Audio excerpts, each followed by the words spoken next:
La capacité à pouvoir garder son identité et ses attributs, c'est l'une des compétences qu'on devrait tous apprendre en fait à manager. Récemment, je parlais avec deux personnes.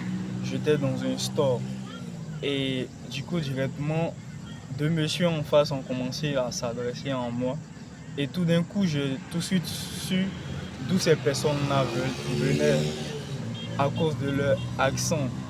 La chose dont je veux essayer de faire ressortir ici, c'est le fait que ces personnes se sont adressées à moi avec leur accent m'a directement permis de savoir leur nationalité, d'où est-ce qu'elles provenaient, de quelle partie de l'Afrique elles étaient en fait.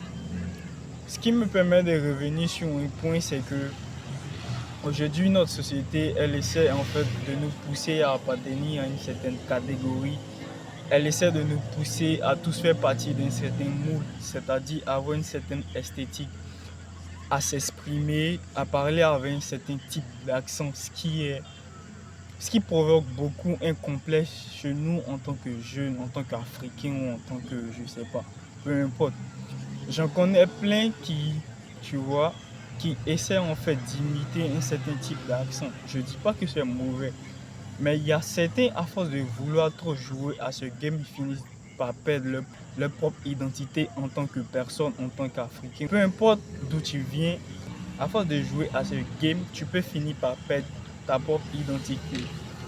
Et cela me permet en fait de revenir sur un point qui est très important, qui sont nos complexes. On a tendance à vouloir faire partie d'un certain standard que nous impose en fait la société moderne. Alors que même la nature en fait, elle fait les choses différentes parce que la différence c'est ce qui fait la beauté du monde. Et donc toi en tant que personne, pourquoi tu devrais avoir honte de ta personnalité? Pourquoi tu devrais avoir honte en fait de qui tu es? Il y en a qui n'aiment pas certaines parties de leur corps, de leur personne, parce que pour elles, elles devaient ressembler à un certain standard que nous impose une société. Alors que non, on est tous différents et c'est cette différence qui fait de nous des personnes à part entière. Et nous devons apprendre à accepter cela tel que nous sommes. Tu vois, ton accent, c'est ton identité. Ta personnalité, c'est ce qui fait de toi ce que tu es. Parce qu'en tant que personne, on te reconnaît par ta façon de te démarquer, par ta façon en fait de t'introduire dans un espace. C'est ça qui marque les gens. C'est pas le fait de vouloir copier en fait. La copie n'a jamais de valeur que la pièce première. Tu vois ce que je veux dire? Du coup, restez vous-même, restez authentique. Qu'importe ce que le monde essaie de nous infliger,